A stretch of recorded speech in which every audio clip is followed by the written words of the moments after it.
salaamaaleykum mbokk internet Xéweul TV salaamaaleykum mbokki Thiès salaamaaleykum mbokk Sénégal mbokk sportif yi seen émission jotaay nawetaan comme li leen ko waxee woon rek après heure dooraat na émission bi comme li ko waxee rek nawetaan ren football bi amul mais nawetaan moment bii ñu ngi si nawetaan parce que équipe yëpp booy seen ñi ngi préparé seen assemblée générale pour mën a fal seen i délégué pour mën a préparer ODCAV mën a préparer ORCAV mën a préparer ONCAV moo tax tey dañoo am benn équipe boo xam ni mi ngi fi nekk fii à Thiès muy ASC Guelwaar bu Thiès la ñu invité seen président muy Khadim Ndiaye Khadim ñu ngi lay nuyu. auzu billahi mina sheytaani rajim bismillahi rahmaani rahim alhamdulillahi rabbil alamin allahumma salli ala sayyidina muhammad wa sallim. Ousmane ñoo ngi lay fay di nuyu waa Xéweul TV yëpp commencé ko ci directeur bi ba ci technicien yi wàcc ba ci suuf di nuyu aussi waa ëxlu nawetaan di ci jiital ci bopp bi monsieur Baylo Bass président ONCAV ak Ousmane Diop ak ñëpp ñi nga xam ne nii ñoo topp seen ginnaaw di nuyu aussi sunu président zone di Saliou Diakhaté président zone 5A di nuyu aussi waa Guelwaar en quelque sorte parce que ñoom ñoo waral sama jotaay fii di ko commencé ci président yi nga xam ne ñoo fi jot a jaar ñëpp maa ngi nuyu ñëpp wasalaam. président xanaa dañ laa wax boo demee nga émission bi nga def ndànk parce que affaire bi yaa ngi koy baaral ndànk noonu mais Guelwaar mun ñu faa dugg nag vraiment te mënuñu suñu xel mën ta dem ci Frédéric Manel suñu xel mën ta dem ci Badou Anne El Hadj Mba Ngom mooy rakk ñëw vie Ngom bi ak Adama Sy bi nga xam ni rakk Abdou Sy bi nga xam ne moom sama professeur de classe la moom maa ngi koy jaale de passage ak El Hadj Niang ñooñu ñëpp booy seet Guelwaar lañ nekkoon mais yàlla dafa def ñu dëddu war ñu ginnaaw kon mënuñoo commencé émission bi te ñaanaluñ leen xamal leen aussi bon ñu ngi leen di yéene fi ñu jógee fi ñu dem yàlla na leen ko gënal président ex yi ñi nga xam ne wala leen ginnaaw ASC Guelwaar ex nañ leen bàyyi xel léeg-léeg.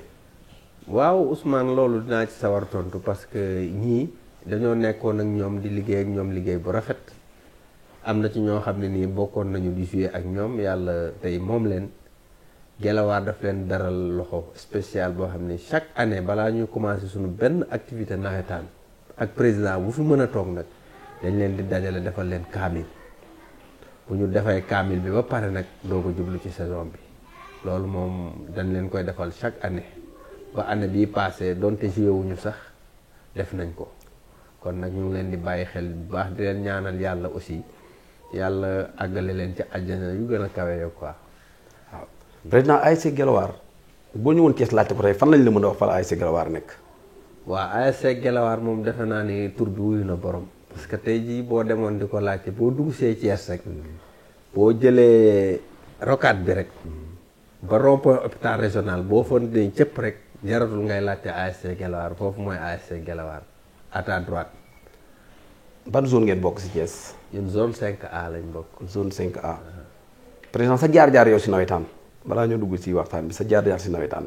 waaw sama jaar-jaar si nawetaan man joué naa pas mal de club parce que joué naa fii si Guelwaar ASC bi nga xam ne nii fi laa juddoo yaroo fi màgge fi joué naa fi 2 ans joué naa aussi Cité Senghor def naa fa aussi 2 ans bon comme après dama nekkoon nitu chantier aussi moo taxoon ma exilé wu nekk ci entreprise et tout ça looloo taxoon aussi ma nekk ci àll bi ba bi ma retourné waatee bon sama âge mayetuma may football nawetaan ci la nekk ci instance dirigeante yi. kon mën nañu ni Guelwaar mooy sa ASC de cœur. waaw Guelwaar moom mooy sama ASC de cœur. mais ren def nañu assemblée générale yow yaay président Guelwaar mais fal bi nan la demee da nga ñëw doon candidat wala dañ la choisir wala nan sa fal nan la demee ren ci ASC bi.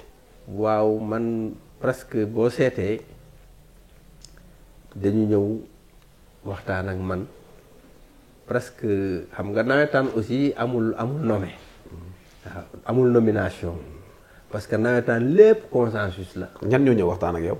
bon am na ci dirigeant yoo xam ne nii ñoo nekkoon ci bureau différent ñaari bureau différents yi.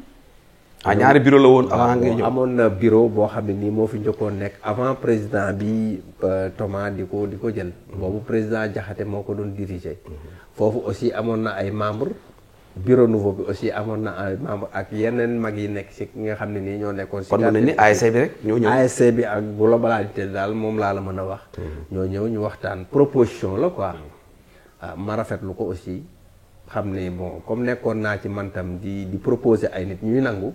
suñ ma proposer j'ai le droit d'accepter. mais lan nga jàpp ne yow moo tax ñu proposer le pour nga jiite ASC bi. peut-être xaj na jikko bi ma nekkee woon ak ñoom rek. parce que ban jikko la. Gelawaar ku ma xam ne man xam na ne man du ma nitu violence te dama dugalanteeg nit ñi catégorie d'âge bu nekk dama leen di fréquenter sama kër aussi nekk këru fréquentation jeunes yi presque di nekk ci koñ bi yëpp foofu la ñuy fréquenter donc loolu aussi xam naa bokk na ci leen gën a motiver parce que man kenn mësuma dégg ci ay détails yu ñaaw wala may waxanteeg nit yu ñaaw te liggéey naa ak président yu bari ASC Gelawaar bon def sama presque def naa ci bureau bi occupé naa fa poste yoo xam ne nii. rampé nga daal. rampé naa quoi parce que def naa comme nekk naa fa président commission culturelle 2 ans nekk fa vice président 2 ans nekk fa PCF 2 ans kon xam nga ni rampé naa. donc poste yooyu yëpp suñ ko cumulé ak ni ma nekkee ak ñoom si biir koñ bi xam naa ne loolu moo leen motivé. mais bi ñu la proposé aussi dem ngeen assemblée générale. waaw bi ñu ma proposé aussi dem nañ assemblée générale parce que nit mënuñu laa proposé te assemblée générale falu la. mais boo ñu tënkalee assemblée rek nan la demee assemblée bi. bon assemblée bi bon amoon na tuuti yëngu-yëngu. comme yan bon parce que président bi moom li mu proposé woon gars yi mooy à ce que ñu comme nawetaan. président ban sortant bi. président sortant bi. Thomas ma koy nuyu de passage. sama booy la sama waay la. comme moom dafa proposé woon gars yi comme nawetaan amul bon ñu reconduire bureau bi quoi gars yi nag ne ko texte yi waxul loolu moo xawoon indi tuuti tiraillement yi. ba tax gars yi commencé woon di indi ay problème quoi booy ñii di xëcc fii ñii di assemblée dina am ñii ne du am loolu waraloon coow li mais alhamdulilah rabbil alamin ñëpp jaar na si mujj na jaar si yoon. est-ce que boobu mag ñi ñu ngi fa woon ñoom Mour Ngom ñoom Babli Anne ñoom Henri Ovega ñoom Diakhaté ñoom ñi nga xam ne presque ñoom Port.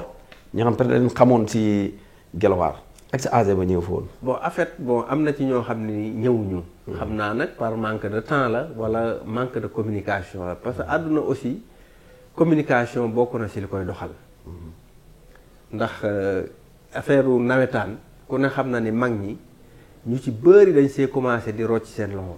loo jàpp di moo waral loolu. te boo gisee ñuy rocc seen loxo mooy problème mu comportement la. parce que xale yi aussi il faut ñu wane comportement yoo xam ne nii mag ñi dinañ sawar di bokk ak ñoom ay jotaay. loolu am na ci solo trop quoi. loolu aussi bokk na ci li nga xam ne nii presque mag ñi ñu ngi commencé ak violence yi am si nawetaan yi. xam nga sànni xeer yeeg saaga yeeg yooyu te am na ñoo xam ne nii vraiment ñu ñëw toog ngay saaga ñu toog seen kër daf leen koy gënal. loolu bokk na ci genn wàll gi ñu ci bëri ñoo xam ne nii ñu ngi commencé di écarté wu bu ñu amee lu ñuy joxe nag. mën nañ ko joxe à distance mais kuréel yi nga xam ne nii ñoom ngànk nawetaan daal il préfère bañ cee ñëwati quoi xëy na peut-être loolu bokk na ci. mais assemblée bi xam nga bëri woon na coow mais yooyu yëpp comme féete nañu ginnaaw du si jar ñëwaat mais benn il faut ñu taxaw si mooy bu port dafa bokk si ñoo xam ne presque ñoom formé ASC Gelawaar jiite fa instance bi même au niveau de la zone jiite fa instance bi mais keroog coow lu demee noonu si port yow noo ko gisee ak coow li lan la woon sax ba pare président. waa port moom. maa ngi koy nuyu di ko remercier parce que Port ku wax Gelawaar di nga wax Salif Port Dia parce que dinaa dégg sax reporter yi souvent ñu koy dàkkantale Gelawaar bu Salif Port Dia mais loolu moom moo ko mérité parce que daf ko liggéey ndax nawetaan ku ne xam na ci def na ci lu mu mën comprendre li ko waral nag mooy dara waralu ko lu dul malentendu la rek man loolu laa ko mën a tudde quoi parce que moom dañ ko aj ci nawetaan donc warul participer ci benn activité nawetaan bu ODCAV di organiser ak zone bi mu ñëwee assemblée générale nag parce que assemblée day am ñaari délégué yoo xam ne nii dañ leen di mandaté pour ñu ñëw superviser kii assemblée bi ñooñu aussi biñ ñëwee toog moom mu jógee këram ñëw toog mu jógee këram ñëw toog bi ñu demee ba débat yi xaw a sori mu war a jël kàddu bi mu waree jël kàddu nag waa zone ni ñoom su délégué yi ñëwoon ne su jëlee kàddu dañuy retiré wu loolu nag moo indiloon coow li ba quelques supporters xaw a dégénéré sax ne leen par force day wax parce que doomu koñ bi la bon xamuñu woon nu mu demee li ci texte yi wax aussi bon bi ñu demee nag ba calmer esprit yi ba ñu exprimer wu laaj waa zone lan moo warul wax ñu ne non ñoom su fekkoon ni ñoom par exemple tooguñu moom am na droit wax mais comme ñoom ñëw nañ ba installé wu ba toog rek amatul droit wax ñoom loolu lañ joxe comme argument. mais finalement pour ak compréhension moom te mag la moom mu mujj retiré wu vraiment ñu koy rafetlu di ko remercier bu baax nag ci geste boobu parce que def na geste bu noble war na ne koñ bi moo ko ñor te xale yi jox nañ ko cër parce que boo gisoon xataraayu tiraillement yëpp pour bëggoon mu wax la mais moom bi mu sentiree ne waxam mën na jur coow moo tax mu obligé retiré wu quoi. waaw président boo seet xam nga da nga tudd léegi violence ci nawetaan moom acte bi nag mën na ni acte yi mooy indi violence parce que waa zone 5 aussi il faut ñu wax ak ñoom defoon naa fi émission ne bu kenn dem zone jaamu di influence wala dara mais lii influence la influence teewul port moom dafa bokk Guelwaar bokk ci membre fondateur yi doon fa un grand responsable nawetaan bu ñu ko ajee seen zone bi dañ ko aj au niveau de la zone mais bu ñëwee koñom war na fa mën a wax en tant que supporter war na fa mënta wax en tant que membre Guelwaar waa zone bi li ñu def président teguñu ko fenn lii nag mooy soulever ay violence parce que mënuñu lay yónni nga ne superviser assemblée générale di tere nit pour mu wax ñoom fekk dañoo problème ak port dañ koy régler au niveau de la zone mais mënuñu ko fekk ba koñam bëgg ko faa toroxal te mu nekk fa membre fondateur nekk fa un grand responsable parce que port mérité wul loolu bu ñu waxantee dëgg seen problème zone dañ ko régler au niveau de la zone te bàyyi ASC jaam lu ñuy dugg di fa créer ay problème c'est yéen ñu mel ni en tant que président yii da ngeen war a jóg ngeen taxaw si pour yi dañ parce que yi tànkam yi am violence bi du jeex parce que nit aj nga ko fi instant bi nga ko ajee nekkatu fa mais koñam am na fa droit ñu wax fa en tant que supporter ngeen ne ko du wax te règlement yi waxu ko fenn kon ñoom boo bëggee jiite ay nit da ngay sàmmonte ak règlement yi ñu wax zone boobu li ñu def teguñu ko fenn te yéen il faut loolu ngeen ciy veiller xamal leen ne ñun suñ doomu koñ duñ nangu nit ñëw foofu di ko toroxal président. waaw man tu ma ko tuddee toroxal sax xëj na. non dañ ko doon jéem a toroxal mais mënuñu ko. waaw xëj na malentendu la noonu laa ko mën a tuddee. parce que lépp loo gis. non président taxawal rafetal yi nag mooy yàq nawetaan. non bu le malentendu boo violé loi rek amatul malentendu boo violé li nga war a def leneen kon loolu tayeef la. yéen mi ngi ko tuddee malentendu yi après dafay dem ba dafay jur leneen il faut ñu xamal leen loolu ñu def teguñu ko fenn du yoon parce que règlement bi waxu ko mën na fa ñëw en tant que supporter ñëw fa en tant que supporter ñu ne ko du wax yow en tant que président bu ko tuddee malentendu rek da ñoom kon fi ñu teg seen tànk dañuy foog ne foofu la te il faut ñu xamal leen fi teg seen tànk du foofu. waa xëj na ñoom bu ñu demee au niveau de la zone ñun am nañ fa ay délégué quand même. bu ñu demee dinañ jéem a dinaa am nu ma waxtaan ak ñoom ba yooyu dootul am. dinañ si gën a approfondir ay affaire quoi. mais li ma la mën a xamal daal mooy nawetaan. lépp consensus la. bon toog waxtaan jéem a retrouver wu te noonu la mujj demee. parce que dañu mujj gis ak ñi nga xam ne nii ñoom la ñu mandaté woon pour ñu ñëw foofu ñu waxtaan. finalement ba d'accord nañu sax ni moom war mën na wax mais boobu c'était trop tard kon donc loolu ñu ngi koy rafetlu seen compréhension aussi te xam ne nawetaan moom lu waxtaan mënul defar xët-xët du ko defar. mais président bi ñu la falee ba pare ba nga dem sa xel si lu mu njëkk a dem parce que nawetaan léegi bon équipe bu amul xaalis moom mën bokkatoo si football en général si niveau yëpp léegi bu amul xaalis moom presque tu out bokkatoo mais yow bañ la falee loolu lan la def si yow. bon man biñ ma wala nga yor xaalis boo non pas du tout sax xam nga nawetaan Ousmane am na côté boo xam ne dañu il est temps nag ñu jëlee ko fa. mooy ban côté. mooy président buy gàddu koñ. président ak lu mu bëri xaalis àttanul koñ. parce que da nga yor sa vie de famille. yor sa famille yor say mbokk. te ku ci nekk am na part de responsabilité ci yow. waaw kon jaxate de war ngeen koo remercier bu baax a baax. jaxate moom mi gàddu woon koñ bi yëpp. jaxate maa ngi koy remercier de passage parce que jaxate dafa bootoon ñëpp. bañ na ko ba bu ñu mësaan toog réunion sax di tudd affaire cotisation du ci bëgg a insister de trop parce que am na ñoo xam ne bëggul woon leen a vexé li mu ci mënoon kenn mënu ko ci presque mën naa ne Guelwaar buñ ko dee tudd parmi les grands de Thiès. te amul yenn trophée yu extraordinaire yi sax c'est grâce à lui. mais président lu ma foofu benn entre parenthèse mais lu tax nit ñu mel noonu nga xam dañu boot koñ bi def si lu nekk amal njariñ koñ ndax après gars yi leen largué nii rek comme ça. waaw mooy comme li ma la ko expliqué xam nga àdduna moo tëddee noonu. parce que fépp foo dem ci àdduna am na ñoo xam ne nii dañuy defar am ñuy yàq te fukki nit bu ñuy gas fukki nit di suul pënday bëri rek lu dëgg kon nag am na ñoo xam ne nii seen intention mooy gis nit ku baax mënuñu koo tolérer wala gis nit kuy def lu baax il faut ñu jéem laa fa xastal ba fi nga bëgg a dem doo fa àgg mais dafa am ñoo xam ne nag ñu ngi toog di la xool de loin di la admirer di rafetlu li ngay def te Jaxate képp ku wax Gelawaar vraiment am na loo xam ñoo xam ne nii sax ay bailleurs de fonds yoo xam ne ñoo ñuy dimbali c'est à cause de lui parce que gis nañ effort bi muy def moo tax ñoom ñu sawar ci di def seen xaalis kon ñu mel ni Jaxate ñun buñ ci amoon ñeent ba juróom kon ngeen waxatu ko. déet kon moom bu bàyyee amatu leen ñeent yéen kay da ngeen ni soustraire gars yi dañu yéen moom yéen li ngeen def moom man jaaxal na. non du am nit koo xam ne kii ku baax la taxaw. non du ma ko tuddee bàyyi. mais accès du leen woowaat. non du ma ko tuddee bàyyi si loolu continuer ci ambition yi man laajoon sax comme yow da nga ne koñ benn nit kii ko. il faut ma leeralal la tuuti. non pour parenté loolu président Jaxate kooku nañ ci wax mais continuer comme yow nga ne président benn nit mënta gàddu koñ. waaw yow ban politique nga indi comme ni ma la ko expliqué. benn nit mënul gàddu koñ. parce que koñ dafa am na muy doxee. kon léegi yow looy proposé. parce que tey jii boo xoolee cas bi dal ay presque mën naa ne du ma bëgguma citer ay ASC quoi. mais am na ñoo xam ne nii tey jii ñoo jëloon seen koñ. di def lépp. tey jii ba ñu jékki-jékki retiré wu. am na benn rës bu koñ bi rës. te loolu dara waralu ko woon lu dul bàyyeeku.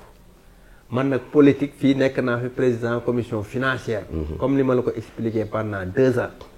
doon def politique bu am solo. waaw mais xam nga boobu dañ la jiite woon. léegi yow da ngaa jiite. politique boobu léegi moom amatul sens xam nga tax boobu da ngaa amoon président. léegi yow moom yaa nekk à la tête de l'ASC. yéegi yaay kilifa ñëpp. léegi ban politique nga bëgg a indi yow.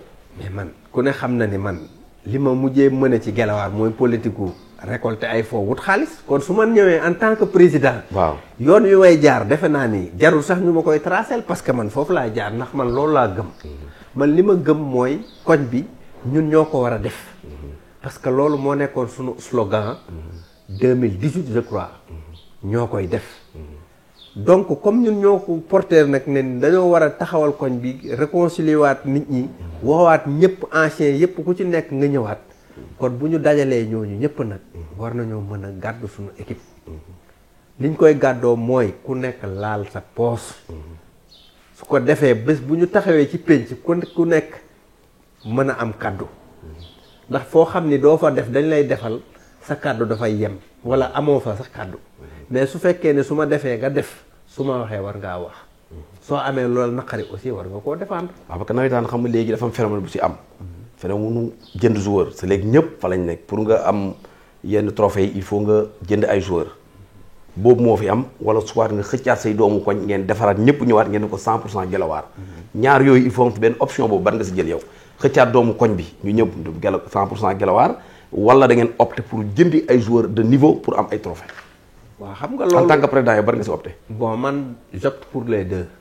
parce que dàquma bii dàquma bële. non am na boo xam ne yow presque. ndax man nag bi ma gën a opté. mooy dajale booyu koñ bi. parce que équipe aussi mënoo koo tabax ci 1 an wala 2 ans. pour nga opté yenn trophée yu mag a mag yi il faut nga soox ak équipe bi 2 ou 3 ans. jàpp 4 ans. kon sa ambition maanaam defaraat la. defaraat. kon ren nawetaan bu amee déwén sa ambition lan la si nag déwén. defaraat. même boo amul coupe daal yow da nga ñëw pour defaraat. première année bi dajalewaat samay samay groupe. mais nag opté naa aussi am ay coupe tamit.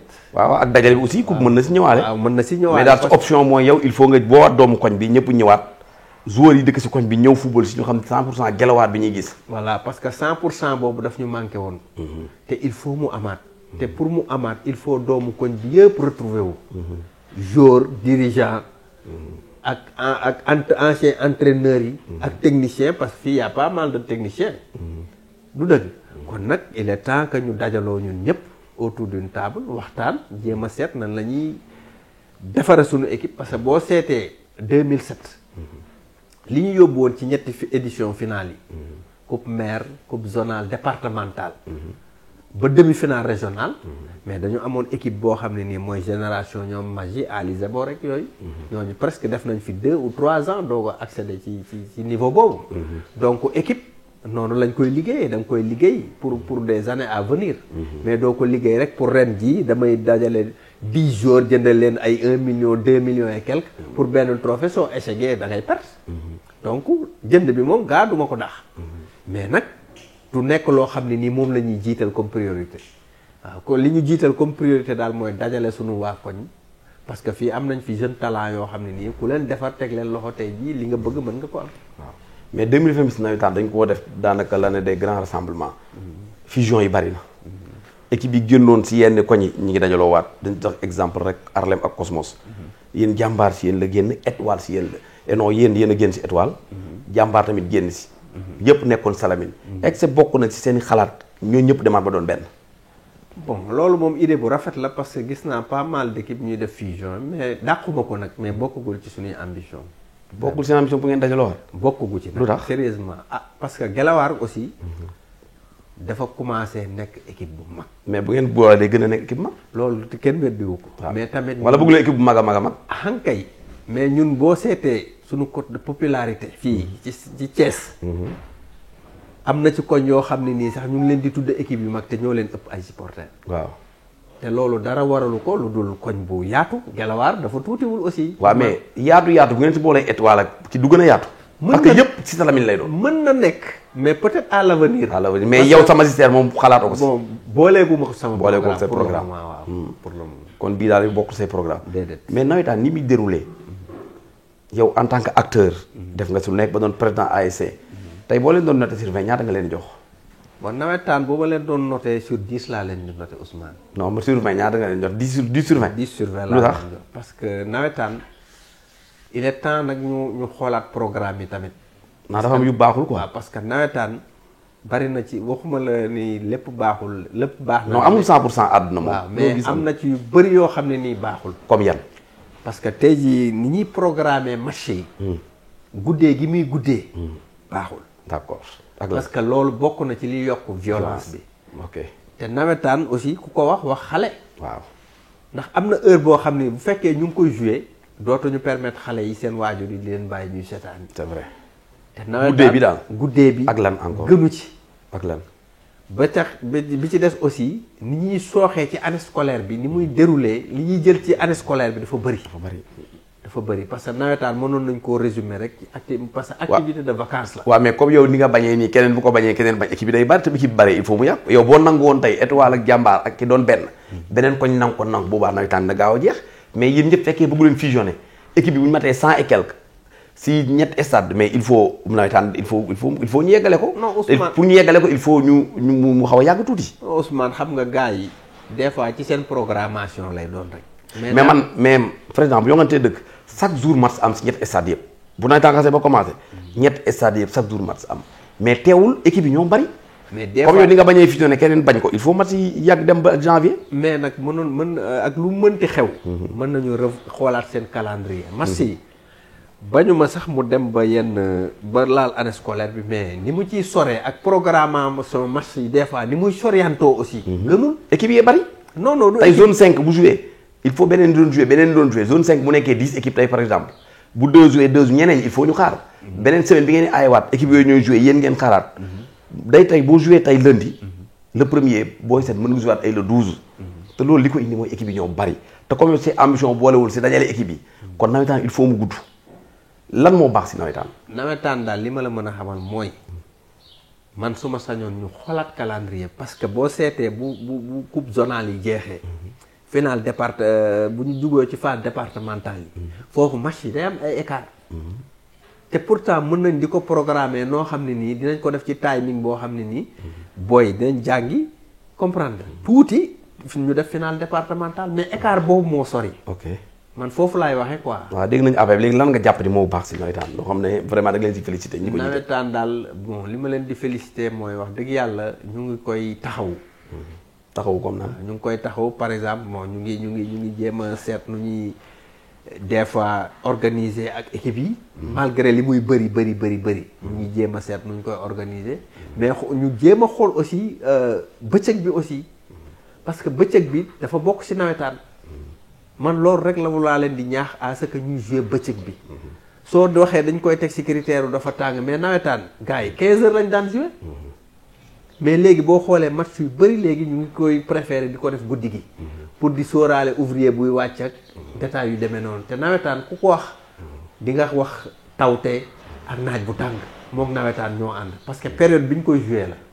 donc côté boobu daal wax nam naa ni bëggoon naa vraiment ñu xalaat ci quoi parce que léegi sax da ngay football sa final ba pare te doo am temps boo ko savourer ndax tellement day guddi day guddi waaw day guddi loolu daal vraiment bëggoon naa ñu veiller ci quoi mais ñaari clan yi amoon noonu est-ce que gis nga ñaar ñëpp pour ñëpp doonaat benn pour Guelwaar mën a yoraat Guelwaar bi ñu ko xamee woon dem ba jeex bi xaw ma ngeen moo doon seen slogan waaw dem ba jeex waaw moo nekkoon suñu slogan xam nga ñun moom dañoo waaw léegi bu ñaari bu amee futur clan fin ak yow sa bés mais est-ce que du doon problème est-ce que yow yaa ngi xalaat pour ñoo ñëpp nga dajale waat leen pour doonaat benn koñ waaw loolu moom presque mooy sama objectif principal parce que boo seetee sax critères yi aussi yu tax ñu indi ma loolu bokk na ci parce que man fédérateur la loolu mooy sama jikko parce que ku ma xam ak ku ma yàgg àndal sax di nga xam boobu jikko ci man bugguma toog man kese koñ ba ñëpp dama leen di dajale jeunes yi événement bu xew dama leen di jéem a dajale ñun ñëpp ñu bokk noo toog créer benn affaire xam naa ci loolu la ñu gis ba xam ne war man naa ko mën a réussir tax man awma problème ak camp bi awma problème ak camp bale te ñoom ñëpp incha allah suñu yittee mooy ñu dajaloo ñun ñëpp nag indi Guelwaar ba nga xam ni moo amoon démb ak bërki démb parce que Guelwaar boo gisee mu daan gañe ay trophée parce que ñëpp dañoo dajaloo woon nekk benn man fexe ñëpp dajaloo waat loolu daal moom nekk suñu yitte fexe ñëpp dajaloo bokk ndey bokk bàyyi ku ci nekk bàyyi li passé parce que fii wax dëgg yàlla am na mag ñoo xam ne nii tey jii bi ma demee seeti leen nee nañ ma lii vraiment dafa yéex a am te ñoom mënatuñoo ñëw ci yenn réunion yeeg yenn détails yi ñu ngi ci ginnaaw mais bu ñu amee koo xam ne nii vraiment mën na leen faa représenter dinañ sawar di la jox ay xalaat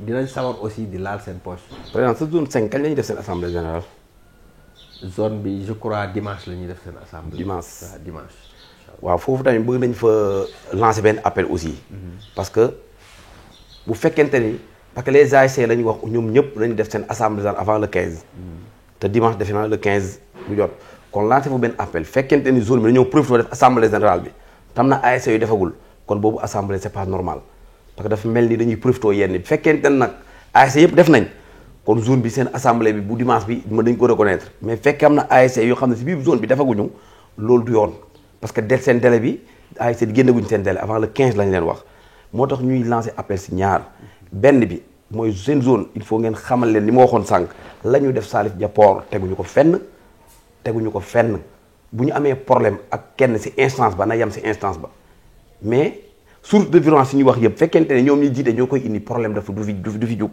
nit mënoo ko fekk koño mu formé ASC ba nekk fa un grand responsable Salif Dia Port def li mu war a def bu ñu amee problème au niveau de la zone dañoo war a toog zone comme li ma waxoon mais buñ ko fekkee biir koñam biir ASC ne ko doo fa wax loolu mooy li ma doon wax rek ku nekk na nga yem fi nga war a yem beneen bi mooy bu fekkente ni assemblée générale dimanche bi zone bi dañ koy def te am na ASC nekk si biir defaguñ ko boobu assemblée du yoon parce que ASC ñi seen délai ba tey avant le 15 lañ leen wax ñoom le 15 jëm kaw bu leen neexee mais fekkente ni dañ koy def moom pour yenn ASC yi profité wala dara c'est pas normal bu fekkee nag ASC yëpp def nañ seen assemblée ñoom ñi ngi seen norme bu leen neexee def lan ngay ñan ngay nuyoo looy tàggatoo. waaw li may wax rek mooy xëj na ñoom maîtriser nañu li ñuy def parce que. maîtriser li ñu def mooy fekk port ci biir koñam. non pas pas fekk port ci biir koñam.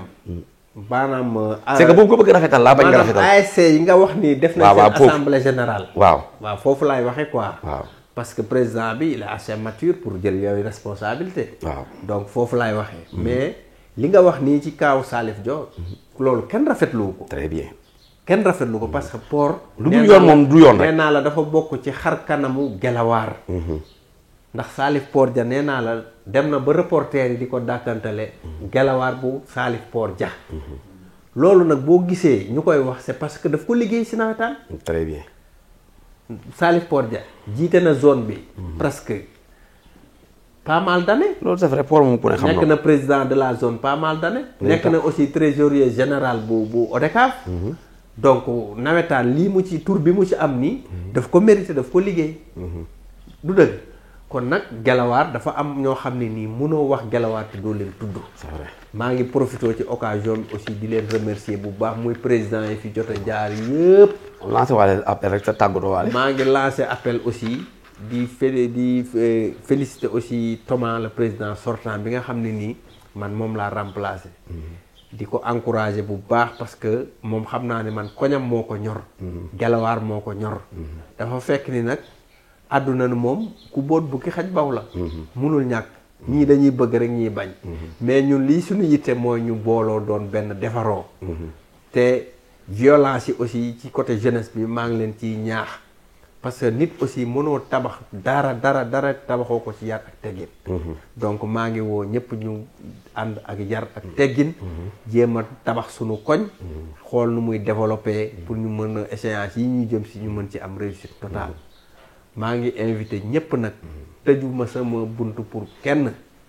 xeebuma kenn mais yéemuma kenn aussi. maa ngi woo ñëpp. doomu koñ bi ñu juboo bokk ndey bokk baay te képp koo xam ne nii war naa dem sa buntu kër pour waxtaan ak yow ci loolu. incha allahu rabbi dinaa ko def. kon mbokk yi seen émission jotaay nawetaan leen indiloon mooy Khadim Ndiaye nouveau président ASC Guelwaar bu Thiès moom lañ leen indiloon tey comme invité di leen gërëm di leen sant di leen jox rendez-vous samedi à pareille heure merci beaucoup.